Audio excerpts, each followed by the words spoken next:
G'day, how's it going? And welcome to a channel update. This update is going to be called a great advice from a regular dude. And the great advice is from a fellow YouTuber called Brett G. One of his latest videos about Mojo and how to get it back. So a regular piece of advice from a regular dude turned into something which I think we should all take note, so go and watch it. In saying that, after watching Brett's video, I sort of had time to reflect on myself, and it's sounding like a sermon now from Father Pat O'Leary. And what we have to do here is build some kits and finish your jobs off and pray to God that everything's going to go okay. Yes, Father. So what I've done is I've stepped back a little bit and revisiting some of the kits that I started and moved on from, getting caught up in all the excitement, new kits coming in, group builds, everything is happening, and some of the stuff that you spend a lot of time on and you put them aside, never to revisit. So I'm going to show you what I've been up to this week. Before I do anything else, I'm going to finish off a few kits that I started. Some that I put aside because of other things, and some I didn't finish off because I didn't like them. And surprisingly, now that I've come back to them again, I've actually enjoyed doing them. So what happens is the first kit that I've used, about 2 years ago, I started on this this Heinkel. It's on one of my early videos, not unless I deleted it. I started this kit, and I scratch built a cockpit inside there. You'll see once I do a final reveal. I scratch built the gunner's station at the top. I put all, filled in all the wheel wells, added rib detail, opened up the rear radiator vents, opened up all these vents on the top here, built my own radiator intakes or radiators inside there, and then put it aside and got caught up on a few things. Now, when I first really started this kit, it really interested me because this was something that my mum bought me years ago, and it was not long after the movie Battle of Britain came on the TV here in Tasmania, Australia, and I loved it so much that I wanted a Heinkel, and so my mum bought me a Heinkel, and I think I put it together in about 5 minutes flat, and it got played with, and it bombed the Thames River and got shot down by Spitfires and Hurricanes, which I had, and I really enjoyed it, and it just got played with death back then. That's when we played with our model kits. But I've gone back to this.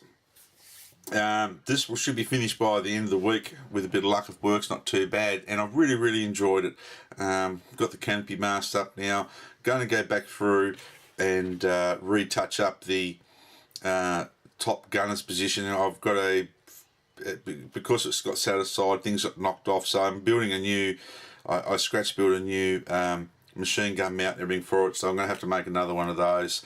And I opened up all these windows here on the sides. I'll be filling all those in with a product I'll show you in a minute, which is really good, which I glued this canopy on with, to tell you the truth, and on another couple of projects, and which I will be using from now on. It's fantastic. So full steam ahead on the Heinkel.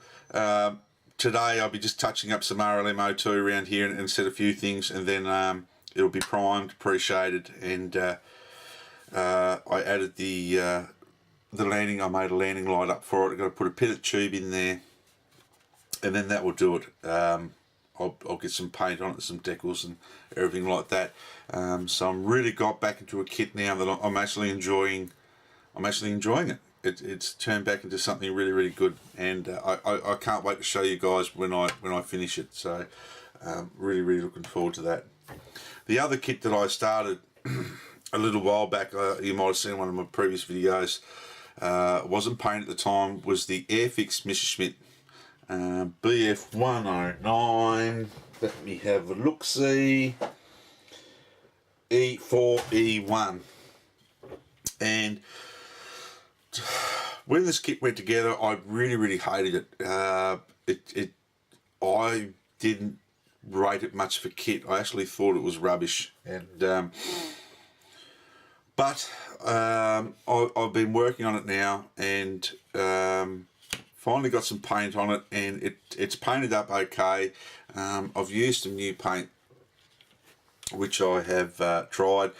I'm using now the fantastic range of Mr. Hobby Mr. Colour lacquer, using I either use just plain Jane automotive lacquer thinners, all-purpose thinners, or the self-leveling thinners. But I've used a combination with the RLM A4, combination of my Tamiya black green 70 and 71, and with my RLM O2 I used the Mr. Hobby as well, just for the modelling on the side, and for the RLM 65 underneath I've just used the Mr. Hobby RLM 65. But really, really happy with it. Actually, it's turned out good. It's got to be something different. I'm just making up some masks at the moment, because on this particular model kit the swastika was painted over with RLM02 and just put back on the tail section. I'm just in the process of cutting out some masks, which I will, as you can see here, I've got them ready to cut out a bit later on. So been really, really happy with that. It's just something that I've put back into, and then like it only took a couple more hours to get it to this stage. Well, probably more than that because of the painting, but I'm looking forward to showing that one in the final reveal too, because I'm quite happy the way that's turned out. The other kit that we've been building with a few guys on the internet is the Airfix Swordfish 1/72 scale. So going to be doing a little bit more work to that one when a few more guys catch up. But so far, it's been a different build. This is quite a tricky little kit. This well, I think it is. It's quite a tricky little kit. I'm using some old Humbrol paint on there, and boy, this Humbrol paint that I'm using is probably older than me. It'd be 30 or 40 years old, and you know, whatever they had put back in them then, it's bloody beautiful paint, and I'm going to use the rest of it on the kit as well. Now, for a couple of products, there's not many new products, but there's one product I'd like to introduce you to. I've used it. I've actually bought it for doing some card models, which I'll be doing a card ship shortly of the conveyor and the Sheffield. I've been using this. This is Deluxe Materials Rock Card Glue. And can I say that it's fantastic stuff for gluing canopies on with. It dries clear, it's very, very strong. It has a nice little fine applicator there, but I've been using a cocktail stick to do that work with. But I can recommend it to anyone for using on canopies. It's actually fantastic. And Deluxe Materials, it's very good stuff. It's a little bit more expensive than your normal PVA glue or your canopy glue. I paid $17.50 for it at my local hobby shop. But for what you use, I think it'll be a quite a good last you a long time in the long run. The other thing in projects, I'll show you what I've been working on. It goes hand in hand. Now, it's quite big on the screen, but a little while ago, I don't know whether I showed you or not, I can't even remember if I did, another tribute to my grandfather. After the movie The Battle of Britain, I always wanted a 124 scale Airfix Spitfire. I'll see if I can just wind this out a little bit for you. And I ended up picking this up on sale, come from Hong Kong. I've got a lot of work done to it now. Did a bit of scratch building in the cockpit and added my own sort of harnesses and everything. And I sort of want to do a better job than when my grandfather built it. I built it when I was little. I sort of put it together in an hour and painted it with house paint. But I've got everything all fitted up. They said there's a bit of trouble with this Airfix Spit. It's an old kit, and it is showing their age. And but I've got all the panels and everything to go on it quite well. Just done the pre-shade on the top. I'm using some of the Mr. Masking Sol Neo over some bare metal areas to add a little bit of weathering to the kit, just a little bit of chipping. Done a bit of work around the prop, and I've got the underneath part area painted so far.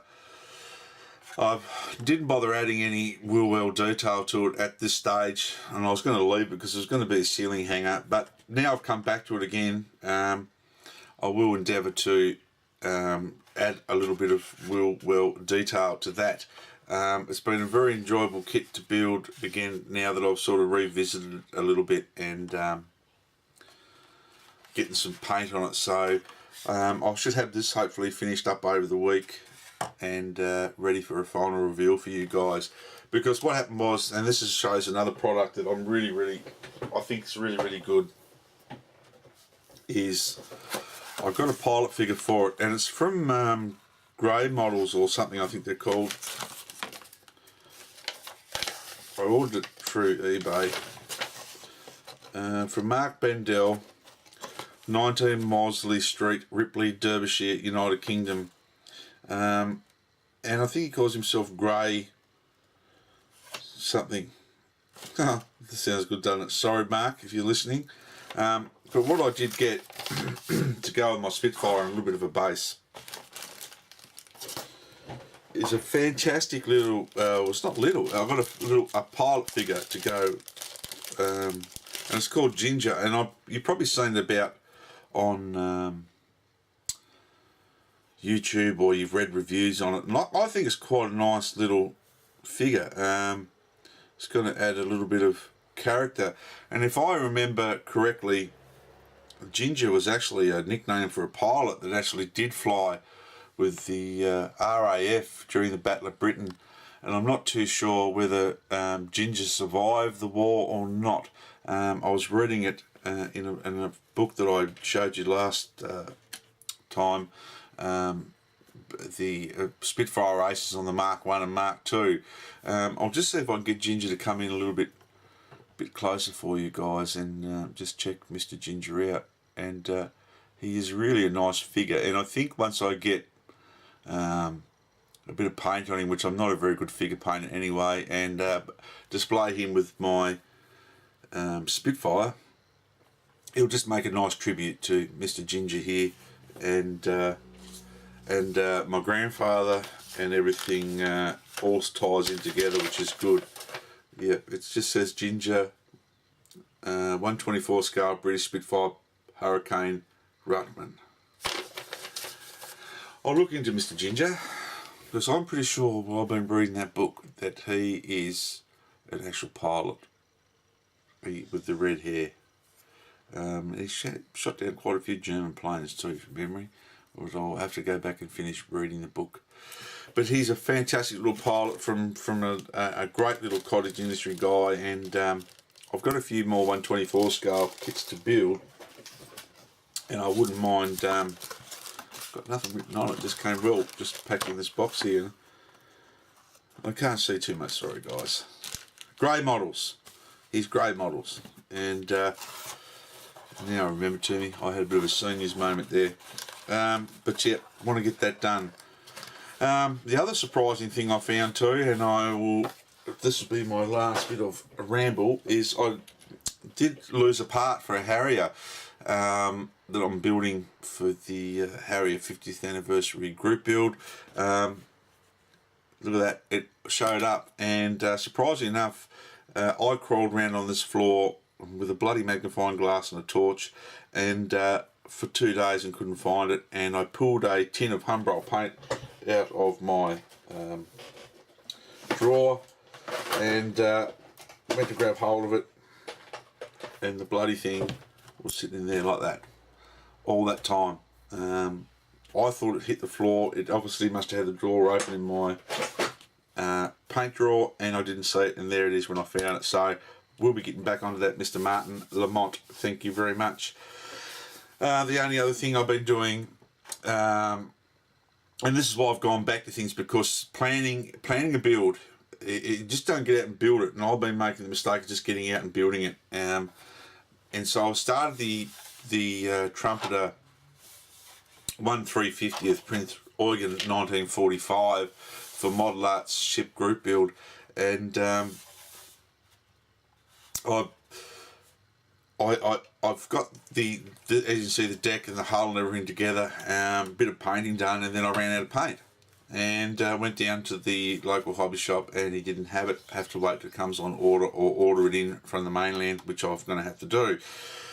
But I've been looking for whole red, the Kriegsmarine Navy red. It's completely different to what I've got. I've got some Tamiya red, which is more of a brown whole red by Tamiya, and the Humbrol wine red, they call it, for their whole red is not quite right either. So the Kriegsmarine was a very sort of reddish oxide paint. So not planning a build and just getting stuck into it in the excitement of the moment is causing me some dramas with that. I've got as far as I can with a few assemblies on it. I have got a couple of the guns made. I've got Anton and Dora built, and I've just used the normal kit barrels there as well, which I was going to get aftermarket barrels, but I got these kit barrels come up all right. So and they were hollow. I've hollowed the ends out of them a little bit, and they should be all right. So I'm just concentrating on what I started a while ago, and then I will, once the paint comes, get back into that again. So that's about it, guys, for this one. I hope I didn't bore you to death. Get some final reveals out for you. There'll be a couple of unboxings to do. I've got some kits in the stash. I'm going to have a go at building a armour kit, a German armour kit, which I've never done before. Built one, so it's going to be something new for me in that department as well. So we'll do an unboxing on my practice kit, which I've got for that. But until the next time, be safe, model hard. God bless you all. And hopefully, with a little bit of effort, we can get a good result out of an old kit. See you guys.